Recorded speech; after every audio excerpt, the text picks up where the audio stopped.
వాక్య దర్శనం వీక్షకులకు, దైవమందిర విశ్వాసులకు, దేవుని పిల్లలైన మీ అందరూ కూడా ప్రత్యేకమైన శుభాభివందనములు. యేసుక్రీస్తు శ్రేష్టమైన నామాన్ని బట్టి మీ అందరికీ కూడా తెలియజేస్తున్నాను. ఈ దినము మరొక అంశాన్ని దేవుడు మన ముందుంచాడు. అదేంటంటే దేవునికి విరోధమైన ప్రార్థన. మనం ఇంతకుముందు మాట్లాడిన రీతిగా మరి దేవునికి విరోధమైన ప్రార్థన చేస్తే విమర్శలోనికి వెళ్ళినప్పుడట వాడు దోషిగానే ఎంచబడతాడు తప్ప నిర్దోషిగా ఎంచబడ్డు వాని ప్రార్థన పాపం అయిపోతుందని చెప్తున్నాడు దేవుడు. కాబట్టి దేవునికి ఇష్టమైన ప్రార్థన చేయాలి. చూడండి, ఆయన శిష్యులతోటి ఏకాంత స్థలంలోకి వెళ్ళాడు. పేతురుతో, యోహానుతో, కొంతమందితో వెళ్ళాడు. ఎప్పుడు వెళ్ళాడు? ఆయన సిలువకు సిద్ధపడే ముందు వెళ్ళాడండి. వెళ్ళినప్పుడు గెత్సేమనే తోటలోకి వెళ్ళి ఆయన ప్రార్థన చేస్తున్నాడు.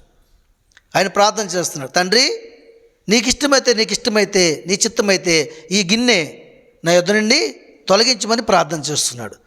ఆయన చెమట రక్తంగా మార్చబడింది. అప్పుడు శిష్యులకు మాట చెప్పాడు కూడా వెళ్ళిన వారికి, ఇదిగో మీరు శోధనలో ప్రవేశింపుకున్నట్లు మెలకువ కలిగి ప్రార్థన చేయండి, నాతో పాటు ఏకీభవించండి. ఆ గుంపును అక్కడ వదిలేసి వాళ్ళని అక్కడ వదిలిపెట్టి ఒక స్థలంలో మరో చోటకి వెళ్ళి, ప్రభు, ఎందుకంటే ఆయన పడే వేదన, ఆయన పడే బాధ ఆయన చుట్టూ ఉన్నవారు, ఆయన శిష్యులైన వారు చూస్తే వారు బలహీనలు అయిపోతారని. చూసారా దేవుడికి ఎంత ప్రేమో? ఎందుకంటే వారు ఎప్పుడు బలవంతులుగా ఉండాలి లోకంలో ఆయన పని చేయాలంటే. ఆయన ఎవరి పాపం వల్ల అంత బలహీనతకు గురయ్యాడు? ఎందుకు అక్కడ ప్రార్థన చేస్తున్నాడు? తను దేవుని ప్రతిష్ఠ చేసుకుని జరగబోయే కార్యము లోక కళ్యాణం, లోకానికి విమోచన. ఏమండి, ఈ లోక పాపమును దేవుని మోసుకుని పోవు దేవుని గొర్రెపిల్ల. ఆయనకు బలం కావాలి మోసుకుని వెళ్ళాలంటే. ఒకటా రెండా పాపాలు? ఒక వ్యక్తి చేసిన పాపాలు లక్షల్లో ఉన్నాయి. ఈ లోకమంతా చేసిన పాపాలు కోట్లలో, మిలియన్స్లో ఉంటాయి. అవి ఎంత భారం చూడండి. ఒక 10 కమ్మలు మోపు కట్టి తీసుకొస్తే అది కొద్ది భారమే. అది 50 కమ్మలు అనుకోండి, బహుభారం. అవునా కదా చెప్పండి? అప్పుడు రెండో వ్యక్తి ఎత్తవలసి వస్తుంది. అదే 150 కమ్మలు అనుకోండి, మూడో వ్యక్తి కూడా ఎత్తవలసి వస్తుంది. మూడో వ్యక్తి ఎక్కిన తర్వాత ఆ భారం అతను మొయ్యలేడు, మధ్యలోనే దించుకోవాల్సి వస్తుంది. అది అవును కదండి? కాబట్టి దేవుడి సందులో ఈ లోక సంబంధమైన పాపం అంతటిని కూడా మోయడానికైనా సిద్ధపడడానికి ప్రార్థనకి బయలుదేరి తన వారైన వారిని కూడా తీసుకెళ్ళి, ఇగో మీరు కొంచెం మెలకువ కలిగి ప్రార్థన చేయండి అని ఎందుకు చెప్పాడైనా? వాళ్ళు నిద్రిస్తున్నారో మెలకువ కలిగి ఉంటారో కూడా తెలుసుకోవడానికి అక్కడ సమయం ఆయనకి లేదు. ఎందుకంటే ఆయన ప్రార్థనలోకి వెళ్ళాడంటే ఏకాత్మలోకి వెళ్ళిపోతాడు, దేవుని ఆత్మతో నింపబడతాడు. ఇదిగో ఆయన శరీరము ఆత్మ ఏకమై దేవుని సందులో లీనమైపోతుంది. ఆయన యజ్ఞమైపోతాడు, ఇక్కడ ఒక యాగం అయిపోతాడు. అందుకొరకు వెళ్ళాడు ఆయన ప్రార్థన చేస్తున్నాడు. అందుకొరకే ఆయన చెమట ఎలా మార్చబడిందంట? రక్తముగా మార్చబడిందంట. చూచుచున్న వారికి రక్తం వలె కనబడిందంట. ఎంత గొప్ప విజ్ఞాపన అది! ఎందుకలా కనబడిందంటే రక్తము చిందించబడితే పాప ప్రాయశ్చిత్తం జరగదు. అక్కడ ప్రార్థనలోనే పాపము కడిగివేయబడుతుంది. యేసు ప్రభు చేసే ప్రార్థనలు లోక సంబంధమైన పాపము. ఆమేన్. అప్పటికి వారు ఏం చేస్తారట? మెలుగు కలిగి లేకుండా ఏం చేస్తారు? వాళ్ళు ఏదో కొద్దిసేపు ప్రార్థన చేసి పడుకుని పోయారు, నిద్రపోయారు వారు. అప్పుడు మరలా వచ్చి అంటాడు, మీ సోదరులో ప్రవేశించుకున్నట్లు మెలుగు కలిగి ప్రార్థన చేయమంటున్నాడండి. మరి నిజానికి వారికి దేవునికి ఇష్టమైన ప్రార్థన చేస్తారా? వారు యేసుప్రభుతోటే ఉన్నారు, యేసుప్రభుతో తిరిగారు, యేసుప్రభు చేసిన అద్భుతాలు సూచక్రియలు చూశారు, యేసుప్రభు ద్వారా వెళ్తే మంచి ఫుడ్ ఆహారం తిన్నారు. ఏమండి, గొప్ప గొప్ప ఊర్లు చూశారు, గొప్ప గొప్ప కార్యములు చూశారు. కానీ చుట్టూ తిరిగారు, కానీ ఆయన చేసినవన్నీ చూశారు, కానీ ఆయన చెప్పిన మాట ప్రకారం చేయలేకపోయారు. ఆమేన్. ఈరోజు మనము అలాగ ఉన్నామేమో, యావత్తు క్రైస్తవ ప్రపంచం అలాగ ఉందో ఒకసారి ఆలోచన చేద్దాం. అలా లేని వారు ఉంటే దేవునికి వందనాలు, వారికి కూడా వందనాలు. ఇది కఠినమైన మాట. ఇది ఎవడనగలడు? నా రక్తము త్రాగి నా శరీరం తిన్నవాడే నిత్యజీవం గలవాడని ప్రభు చెప్తే ఇది కఠినమైన మాట.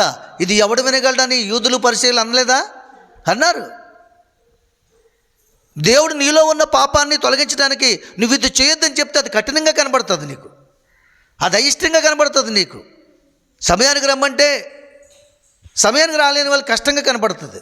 దశంభాగం ఇమ్మంటే దశంభాగం ఇచ్చే అలవాటు లేని వారికి, ఆ ప్రతిష్ఠిత లేని వారికి అది దుఃఖంగా కనబడుతుంది. ధనవంతుడు అనలేదా, ఇదిగో నా జీవితకాలం అంతా కూడా ఎన్ని చేస్తానంటే నీకు ఒకటి కుదువుగా ఉంది, నీ ధనమును నీ ఆస్తిని అమ్మేసి బేదరికి ఇచ్చి నన్ను వెంబడించు, అప్పుడు పరలోక రాజ్యానికి వారసుడు అవుతూ అంటే దుఃఖించడం లేదా?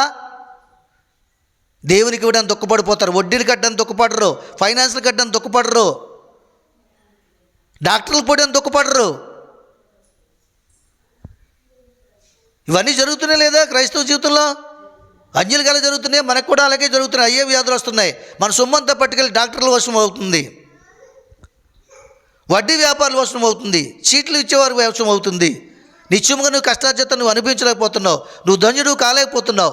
కారణం ఏంటంటే యెహోవా తమకు దేవుడిగా గల జనులు ధన్యులు అంటున్నాడు ఆయన. ఆయన ఇంకా నువ్వు దేవుడిగా చేసుకోలేదు, చేసుకున్నానని భ్రమలో జీవిస్తున్నావు. నీ దేవుడే నీకు దేవుడిగా ఉంటే ఇవన్నీ కూడా ఆరాధించవు. నువ్వు ధనమును ఆరాధించవు, పనిని ఆరాధించవు, దేహాన్ని ఆరాధించవు, దేవుణ్ణే ఆరాధిస్తావు, చచ్చిమందు ప్రతిష్ఠ చేయబడతావు. వారి లోక సంబంధమైన శరీర సుఖాన్ని వారు ఆరాధించారు కాబట్టే దేవుడు చెప్పిన మాట ప్రకారంగా ప్రార్థన చేయలేకపోయారు, అక్కడ బలహీనలు అయిపోయి నిద్రపోయారు. క్రైస్తవుడు ఎల్లప్పుడూ కూడా లేచేవాడుగా ఉండాలి, పోరాటంలో గెలిచేవాడుగా ఉండాలి, ఎల్లప్పుడూ మెలకువ కలిగి ఉండాలి. తన హృదయ ఆత్మ ఎప్పుడు కూడా నేత్రం ఎప్పుడు కూడా మూయబడకూడదు, తెరుచుకుని ఉండాలి, మెలకువ కలిగి ఉండాలి, మంచి ఆలోచన కలిగి ఉండాలి, ఆత్మ పరీక్ష కలిగి ఉండాలి. ఇది కనుక నిద్రపోతే ఇక అంతా నిద్రే మనకి.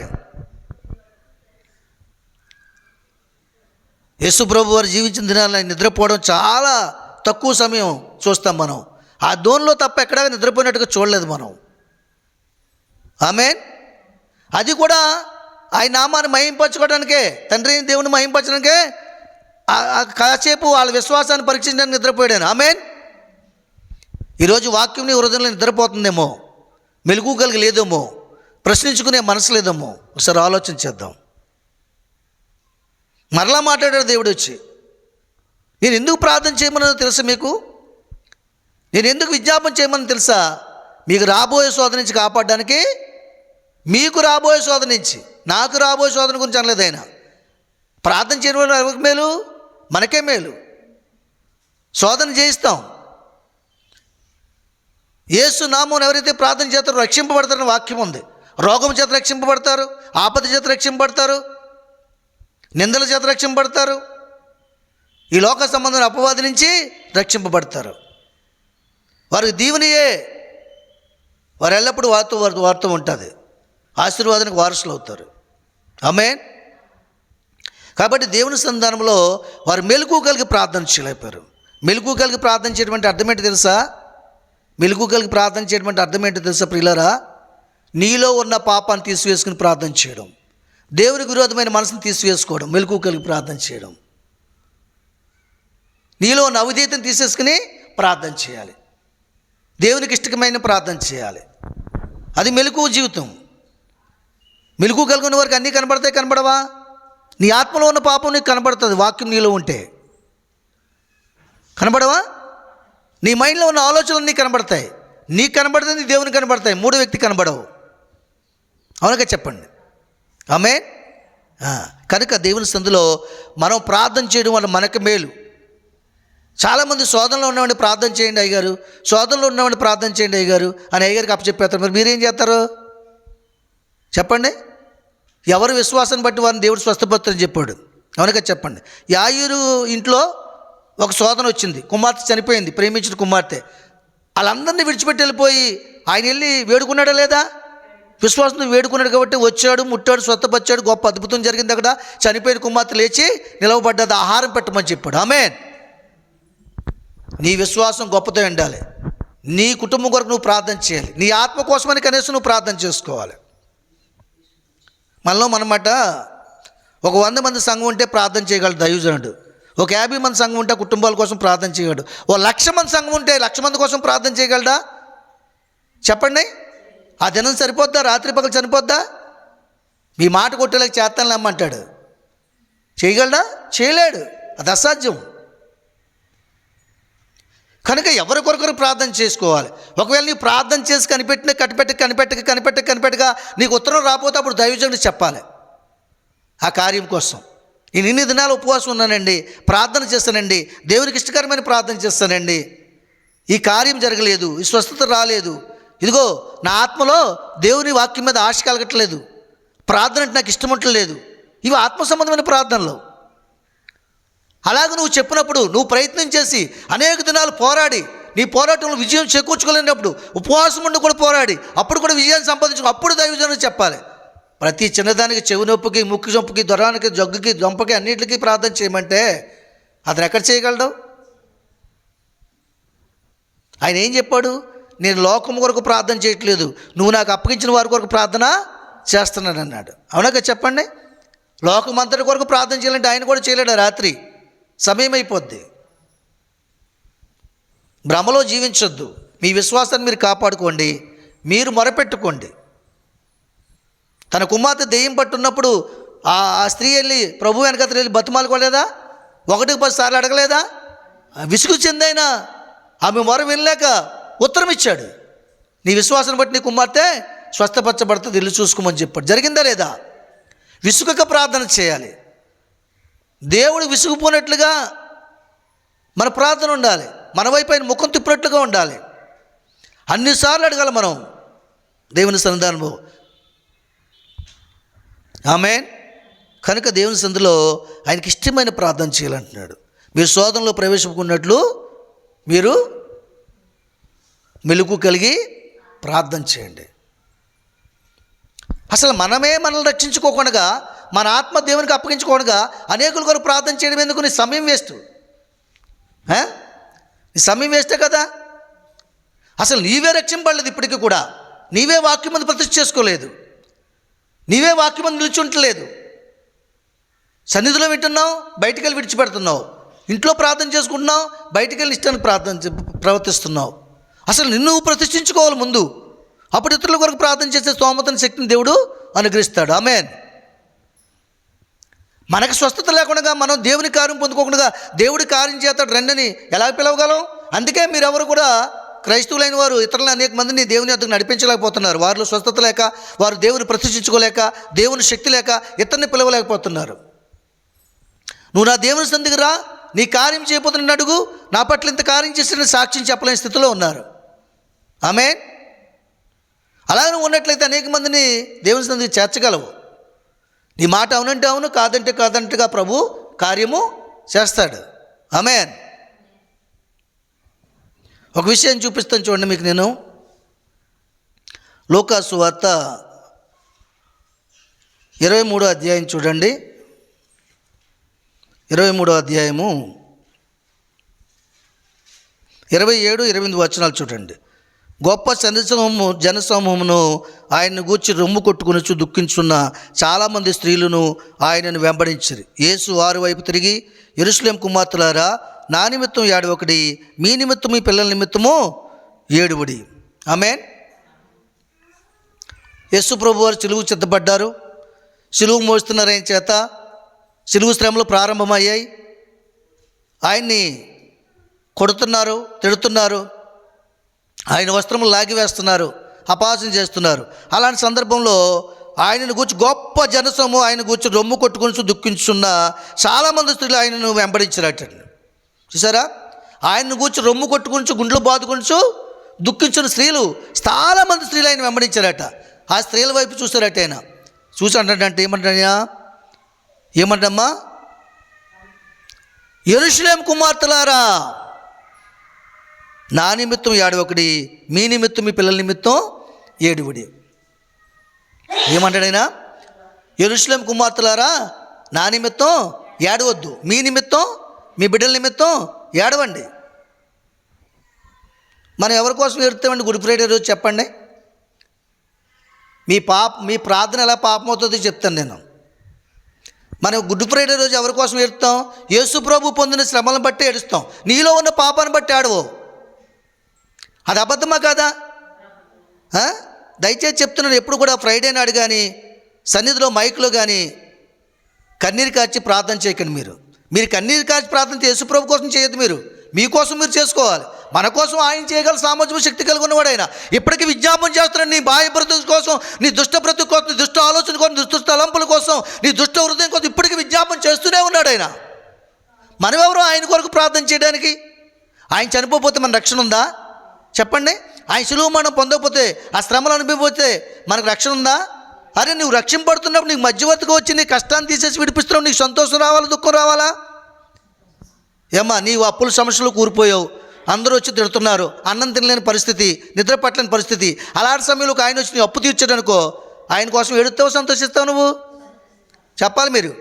మరి ఇప్పుడు చెప్పండి, యేసు ప్రభు మన కొరకు ఆయన గాయపరచబడి శిలువ శ్రమలు పొంది ఆయన మరణించి మన జీవంలో ప్రవేశించడానికి మన స్వతంత్రత ఇచ్చి మరణపు ముళ్ళను విరిచి మనం మరణించకుండా నిత్య జీవాన్ని అనుగ్రహించాలి. మనం సంతోషించాలా ఆనందించాలా? మరి ఎందుకు గుడ్ ఫ్రైడే రోజు మీరు కన్నీరు కార్చి ప్రార్థన చేస్తారు? ఇది అబద్ధమా కాదా? ఇది దేవునికి ఇష్టమైన కన్నీరా?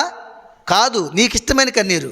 దేవునికి ఇష్టమైన కన్నీరు ఏంటంటే నీ పాపం నిమిత్తం నువ్వు కన్నీరు కార్చాలి, నీ హృదయ స్థలంపుల కోసం నువ్వు కన్నీరు కార్చాలి, నీ హృదయంలోని అవిధేయత కొరకు కన్నీరు కార్చాలి, నీకు దేవునికి ఇవ్వలేని మనసు, దేవునికి చోటు ఇవ్వలేని హృదయం కోసం నువ్వు కన్నీరు కార్చాలి. రెండోది ఎవరి కోసం కార్చాలి? ఎవరి కోసం కార్చాలి? సేవకుడి కోసం నువ్వేం ప్రార్థన చేయక్కర్లేదు. చెప్పాలనుకుంటే నీ గురించి నువ్వు ప్రార్థన చేసి నువ్వు ప్రతిష్ఠ చేసి అప్పుడు ప్రార్థన చేయి. అప్పుడు సేవకుడి గురించి ప్రార్థన చేసే ఆ స్తోమతను దేవుడు ఇస్తాడు నీకు. సుపీరియల్ అది. అక్కడికి ఎదగాలంటే అగ్నివర్ణ శ్రమలు రావాలి నీకు. సేవకుని కోసం ప్రార్థన చేసే ఆ స్థితిలోకి నువ్వు ఎదగాలంటే అగ్నివర్ణ శ్రమలు రావాలి. అగ్నివర్ణ శ్రమలు ఎలా వస్తాయి? వాక్యాన్ని ప్రకటించిన బట్టి, నిరీక్షణ కలిగి ఉండబట్టి, విశ్వాసం తొలగిపోకుండా సత్యమందు ప్రతిష్ఠ చేయబడి ఆ నామాన్ని గొప్ప చేస్తున్నప్పుడు జనుల మధ్య నీకు అగ్నివర్ణ శ్రమలు వస్తాయి. అగ్నివర్ణ శ్రమలు అంటే లోకాధికారుల వాళ్ళ శ్రమలు, కుటుంబీకుల వాళ్ళ శ్రమలు, సొంత బిడ్డల వాళ్ళ శ్రమలు, సంఘ బిడ్డల వాళ్ళ శ్రమలు, గ్రామస్తుల వాళ్ళ శ్రమలు, గ్రామాధికారుల వాళ్ళ శ్రమలు, నీ శరీరం బట్టి నీకు శ్రమ. ఆమేన్. ఆయన ఏమన్నాడు? యెరూషలేము కుమార్తెలారా అంటే అర్థం ఏంటి తెలుసా? నేను ఏర్పరచుకున్న స్థలములో ఉన్నవారారా, నా సంఘములో ఉన్నవారులారా, నా విశ్వాసులైన వారారా, నా కుమార్తెలారా, నా కోసం ఏడవద్దు, మీరు మీకోసం మీ బిడ్డల కోసం ఏడవండి. ఎప్పుడైనా ఏడ్చావా? నిజంగా ఏడిస్తే నువ్వు ప్రతిష్ఠ చేసుకుంటే నీ కుమారుడు మార్పు చెంది ఇక్కడ ఉంటాడు, నీ భర్త కూడా మార్పు చెంది ఇక్కడ ఉంటాడు. ఎందుకు ఏడవమన్నాడైనా? నా కోసం ఏడవలసిన పని లేదు. నాకేం జరుగుతుందో, నేను నిర్మించి వచ్చానో, ఎందుకు ఇలా జరుగుతుందో అది నాకు బాగుగా తెలుసు. ఈ బాధ మీ కొరకు నేను బాధిస్తున్నాను తప్ప మీరు ఏడవడానికి, మీరు దుఃఖపడడానికి నేను బాధ అనిపించట్లేదు. మీరు సంతోషంగా ఉండాలని, మీ మీద మరణం ప్రభుత్వం చేయకూడదని, అపవాద తంత్రాలు లయపరచాలని, ఇక మీ పాపము తీసివేసి మేము పరిశుద్ధులు చేయాలని నేను ప్రతిష్ఠ చేసుకున్నాను నన్ను నేను. మీరు నా కోసం దుఃఖించడం ఏంటి? ఆయన ఏం అపవిత్రుడా, అపరిశుద్ధుడా, అనీతిమంతుడా? చెప్పండి. ఆయన ఒక పాప, ఆయన పాపిగా మార్చబడ్డాడంటే మన పాపం నిమిత్తమే.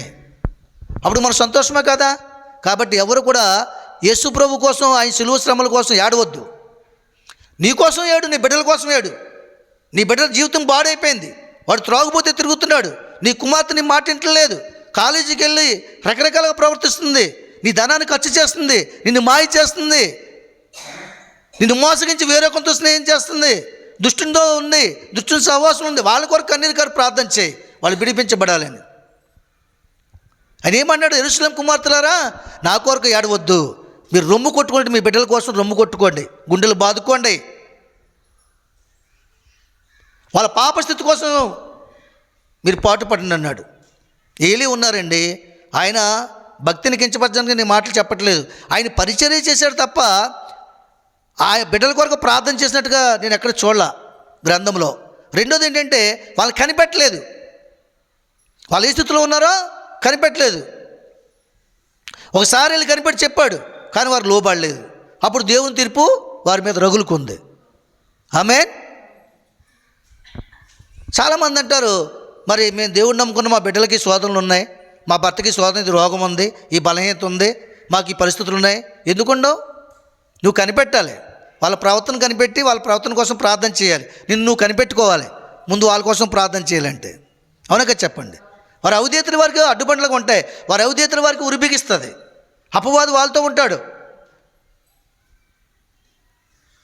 వాళ్ళ కుడిపార్శ్వన ఉంటాడంటాడు. నేను చూపిస్తాను వచ్చే ఆదివారం మీకు ఆ వాక్యాన్ని. అపవాది ఎక్కడ ఉంటాడంట? మన కుడిపార్శ్వన ఎవరు ఉండాలి?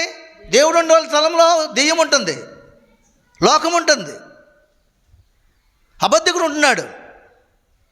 కనుక దేవుని సన్నిధానంలో ఆయన అంటున్నాడు కదా, మీకోసం నా కోసం ఏడవద్దు, మీకోసం మీ పిల్లల కోసం ఏడండి. నీ బతుకును మార్చుకోవడానికి ఏడు, నీ హృదయాన్ని మార్చుకోవడానికి కన్నీరు కార్చు, నీ పరిస్థితిని మారడానికి కన్నీరు కార్చు. ఈ లోకంలో గొప్పవారుగా ఉండాలి, నువ్వు అనేకులకు ఇచ్చేవారుగా ఉండాలి. కష్టం వచ్చినప్పుడు ఏడడం, అప్పులు అయిపోయిన ఏడడం, పాపంతో ఉన్నవాడిని ఏడడం, రోగురైన ఏడడం. ఎందుకు వచ్చింది నీకు ఈ పరిస్థితి? ఆలోచన చేయండి. నీ సుఖము కోసమే కదా, ఆయన పొందిన దెబ్బల చేత కదా నీ స్వస్థత వస్తుంది. నీ స్వస్థత ఎందుకు వచ్చింది? మొదటిసారి మామూలుగా వచ్చింది అది. ఆయన పొందాడు దెబ్బలు నీ పాపం వల్ల. ఆయన రెక్కల్లో ఉన్నట్టు ఆరోగ్యం నీకు కలగజేస్తాడు. మరలా రోగం రాకూడదు మనకి. పరిశుద్ధ గ్రంథంలో ఎవరికి అలా రాలేదు. ఒకసారి స్వస్థపరచబడిన వారు ఆయన కొరకు జీవించారు, జీవితకాలం అంతా జీవించి ఆయన నామాన్ని మహింపరిచారు, వారు తేజస్సు సంబంధులు అయ్యారు. ఆమేన్. మనం ఎవరి కోసం ఏడవాలి? మన కోసం, మన బిడ్డల కోసం, మన హృదయ స్థితి కోసం ఏడవాలి. అది ఎక్కడ ఏడవాలి? సన్నిధిలో ఏడకూడదు, ఏకాంత ప్రార్థనలు ఏడాలి. సన్నిధిలో ఏడితే నీ ఏదో పాపం చేస్తూ ఆ పాపం నిన్ను వెంబడిస్తుంది, నిన్ను పొడుస్తుందని భక్తిహీన లేని వారు కొంతమంది పక్కనున్న వారు నేను తక్కువగా చూస్తారు. ఎన్ని సంవత్సరాల నుంచి భక్తి కలిగి ఉంది, ఈమె కూడా ఏడుస్తుందా? ఈమెకు మనసులో కూడా బాధ ఉందా? ఈమెను కూడా ఏదో వేధిస్తుందా? ఏదో పాపం చేసి ఉంటుంది అందుకే రోగం తగ్గట్లేదు, ఏదో తప్పు చేసి ఉంటుంది అందుకే దేవుడు శిక్షిస్తున్నాడు. అలాంటి ఆలోచనలు నీ పక్కన సహోదరి కలగనవద్దు. నువ్వు ఒంటరిగా ప్రార్థన చేయి.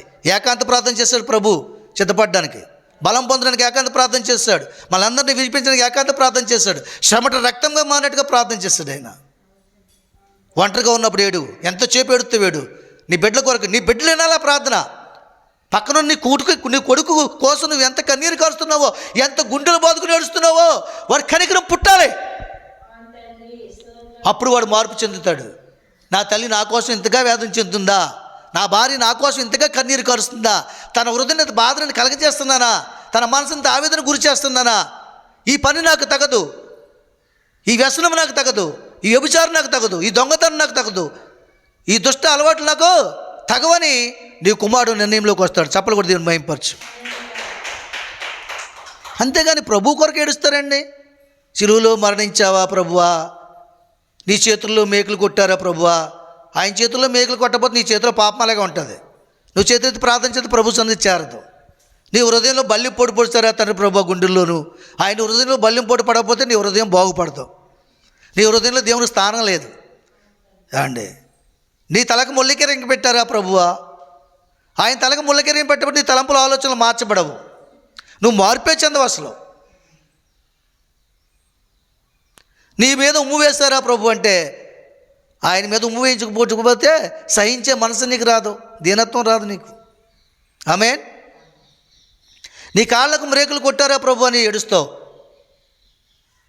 వాళ్ళ కొట్టడం కాదు, ఈరోజు నీ మనసు చెప్పినట్లు, నీ హృదయం చెప్పినట్టు పిలువబడిన ప్రతి స్థలానికి వెళ్ళి, అపవిత్రమైన స్థలానికి వెళ్ళి పాడు చేస్తే నువ్వు మేకులు కొడుతున్నట్టు ఆయనకి. ఇంకా నీ చేతుల్లో పాపం నిండి ఉంటే, ఇంకా ఇతరులు విమర్శించే మనసు కలిగి ఉంటే, వేలెట్టి చూపించే మనసు కలిగి ఉంటే, ఇంకా నీ చేతుల్లో, ఆయన చేతులను మేకులతో కొడుతున్నట్లు లెక్క, ఆయన గాయపరుస్తున్నట్లు లెక్క. ఇంకా నీ తలంపులు మారకపోతే, నీ ఉద్దేశంలో మారకపోతే ఏం చేస్తున్నట్లు లెక్క. ఆయనకు మరలా నువ్వే, ఆయనకు ముళ్ళ కిరీటం పెట్టింది, పక్కలో బల్యం పొడుచుంది, ఏమండి కాళ్ళకి మేకులు కొట్టింది ఎవరి వల్ల? తన నమ్మిన యూదుల వల్ల, శాస్త్రుల వల్ల, పరిచయుల వల్ల, ధర్మశాస్త్రం అంతా తెలుసున్న వారి వల్ల కార్యం జరిగింది, వాక్యం తెలియని వారి వల్ల కాదు. చూసారా మరి? ఈరోజు క్రైస్తవుల వల్లే దేవుని నామానికి దూషణ పాలు. వాళ్ళు క్రమంగా లేక, మర్యాదగా లేక, సత్యమందు ప్రతిష్ఠింపబడక, వాక్యమందు జీవించక, అబద్ధికులుగా జీవించడం, లోకస్తుల వల్ల జీవించినట్టుగా జీవించడం, లోకానికి వేరే జీవించకపోవడం, వారికి మనకి వ్యత్యాసము లేకపోవడం. మీ చర్చికెళ్ళే వాళ్ళకి మార్పు లేదు, మాకు మార్పు లేదు, దేవుని దగ్గరికి వెళ్ళే వరకు మార్పు లేదు. వాళ్ళ జీవితాలు అలాగానే గారిపోయినాయి కదా. వాళ్ళు మాకేం చెప్తారు? వాళ్ళు బాగుపడితే చెప్తారు, అంతే కదా. ఇలాంటి పరిస్థితి, ఇలాంటి మాటలు సంఘంలో, సమాజంలో, క్రైస్తవ సమాజాన్ని ఏర్పాటు చేస్తుంటే దానికి గల కారణము నువ్వు ఏ విధంగా ప్రార్థన చేయాలి నువ్వు ఇంతవరకు తెలుసుకోలేదేమో. నీ ప్రార్థన పాపంగా మారకూడదు, నీ ప్రార్థన దేవునికి విరోధమైన ప్రార్థనగా ఉండకూడదు. నీ ప్రార్థన దేవునికి ఇష్టమైన ప్రార్థనగా ఉండాలి. మనుషుల ముఖస్థుతి కోసం ప్రార్థన చేయదు. నువ్వు ఎంతసేపు ప్రార్థన చేసినా చేయు, నీలో మార్పు రావాలి, నీ కుటుంబంలో మార్పు రావాలి. ఎండాల నుంచి ప్రార్థన చేస్తున్నావు, 15 సంవత్సరాల నుంచి నీ కొడుకు కోసం ప్రార్థన చేస్తున్నావే, వాళ్ళు మార్పు చూడలేదు. నువ్వు 20 సంవత్సరాలు నీ భర్త కోసం ప్రార్థన చేస్తున్నావే, తనలో మార్పు చూడలేదు. నువ్వు నీ ప్రార్థన ఎక్కడికి వెళ్తుంది? ఏమవుతుంది నీ కన్నీరు? నువ్వు నిజముగా కన్నీరు కాలితే, నిజముగా మొరపెడితే వారికి నేను ఉత్తరం ఇస్తానని చెప్తున్నాడు దేవుడు. నిజముగా మొరపెట్టడం అంటే అర్థం ఏంటి? కేకలేసి మొరపెట్టడం కాదు, నీ హృదయంలో ఉన్న పాపాన్ని తీసేసుకుని ప్రార్థన చేయడం, నీ చెడు తలంపుల ఆలోచన తీసేసుకుని ప్రార్థన చేయడం. నీ ప్రార్థన, నీ కంఠస్వరము దేవుని సందుని కదిలించాలి, ఆయన పాదాలను తడపాలి నీ కన్నీరు. అప్పుడు కదా ప్రశంసింపబడతావు, గణపరచబడతావు. ఆమె పాదాలు తడిపి కురులతో తుడిసింది కనుక ఆయన గొప్ప చేయలేదు ఆవిడ్ని, అప్పుడు నిన్ను గొప్ప చేస్తాడు దేవుడు. కాబట్టి నీ ప్రార్థన ధూపం వల్లే సంధికి చేరుతుందా, లేకపోతే పాపం అనే అడ్డుగా నిలిచి మరలా నీ ఎద్దలో తిరిగి వచ్చినట్టుగా చేస్తుందా? అందుకని నీకు ఎప్పుడు అదే బాధ. నీ కుమారుడి నిమిత్తం బాధ, నీ భర్త నిమిత్తం బాధ, నీ సొంత అవసరం నిమిత్తం బాధ నుంచి తొలగించబడాలి. దేవుని ఎదుకు వచ్చేవాడు, దేవునికి ప్రార్థన చేసేవాడు ఒక ఫలము పొందుకుంటే ప్రార్థన చేయాలి. ఆ ఫలము పొందుకున్నంత వరకు కూడా కనిపెట్టి ప్రార్థన చేయాలి. నీకు శీఘ్రంగా స్వస్థత లభించిన అన్నాడు ఆయన. శీఘ్రంగా అంటే అర్థమేంటి? నీకు శీఘ్రంగా స్వస్థత లభించిన అన్నాడు ఆయన. అంటే సంపూర్ణంగా స్వస్థత కలుగును, నిజంగా స్వస్థపరచబడతావు నువ్వు నిజముగా. ఇంచేతంటే నా రెక్కల నీళ్ళు ఉన్న ఆరోగ్యాన్ని నీకు ఇస్తున్నాను, నేను పొందిన దెబ్బల చేత స్వస్థత కలుగజేస్తున్నాను. ఆయన ఆజ్ఞల్ని కట్టణాలను అనుసరించి ఆయన మాట ప్రకారం ప్రవర్తించి జీవించిన యెడల మీకు అనారోగ్యం రాదు. మేము స్వస్థపరిచేవాను నేనే, మీకు ఆరోగ్యం కలుగజేవాడిని నేనే. కాబట్టి నీ ప్రార్థన ప్రభు సన్నిధి చేరుతుందని భ్రమలో జీవిస్తున్నావేమో. చేరితే ఎప్పుడూ జవాబు వచ్చింది నీకు. నీ కుటుంబం మారు, నీ భర్త మారు, నీ కుమారుడు మారు, నీ సంఘములో ఉన్నటువంటి భక్తిహీనులు కూడా మారును. నీకే విధమైన అపకారం జరగదు. ఆమేన్. నువ్వు ఎంతసేపు ప్రార్థన చేయక్కర్లేదు. మొదట 2 నిమిషాలు ప్రార్థన స్టార్ట్ చేయి, రెండో రోజు 3 నిమిషాలు స్టార్ట్ చేయి. అలా నెల అయ్యేటప్పటికి ఎంత అవుతుంది? అది అరగంట ప్రార్థన అవుతుంది. సంవత్సరం అయ్యేటప్పటికి ఎంత అవుతుంది? 6 గంటలు ప్రార్థన అవుతుంది. 6 గంటలు ప్రార్థన చేయక్కర్లేదు, అరగంట ప్రార్థన. నిన్ను బాధిస్తున్న వారి కొరకు ప్రార్థన చేయి, నీకు ఇబ్బంది కలిగిస్తున్న వారి కొరకు ప్రార్థన చేయి. మెయిన్ నీ హృదయంలో నిన్ను బాధిస్తున్న అవిధేయత కొరకు ప్రార్థన చేసుకో. నిన్ను బంధిస్తున్నటువంటి ఆ పాపం కొరకు, పాపం ఆలోచనల కొరకు ప్రార్థన చేయి. నాలో పాపం లేదని చెప్పడానికి వీలు లేదు. ధనాపేక్ష పాపం, లోక సంబంధమైన ఆశలు పాపం. లోకంలోనే జీవించాలి, లోకంతోనే ఉండాలి, లోకంలో గనులుగా జీవించాలి. లోకంలో ఆశీర్వదిస్తానని చెప్పడలేదు దేవుడు మనకి. మీరు ఆశీర్వాదానికి వారసులని చెప్పడలేదా? ఆయన కోసమే ఆడవడం ఏంటండి? బుద్ధిహీనమైన ప్రార్థనలు అవన్నీ కూడా. ఆయన మహిమాత్మై జీవించాలి, ఆయన నామాన్ని మహింపరచాలి, గణపరచాలి. మనకేది ఇచ్చినా సరే అది నీవు ఇచ్చిందని కృతజ్ఞత కలిగి ఆయన సందులో నామాన్ని కృతజ్ఞత కూడుకలు పెట్టుకుని గొప్ప చేయాలి, మహిమపరచాలి. నీ దేహాన్ని బట్టి దేవుని మహిమపరచాలి, సమర్పణ జీవితం కలిగి ఉండాలి. మహోన్నతుడైన దేవుని నువ్వు ధరించుకుని ఉండాలి. నీవే నా ఆశ్రయం, నా కోట, నేను నమ్ముకున్న దేవుడు నాయన, నువ్వు నా ఆశ్రయపురాణము తండ్రి ప్రభువా. ఈ లోకంలో ఎవరు నాతో ఉన్నా లేకపోయినా నువ్వు నాతో ఉన్నావని ప్రతిష్ఠ చేసుకుని జీవించాలి. ఆమేన్, ఆమేన్, ఆమేన్.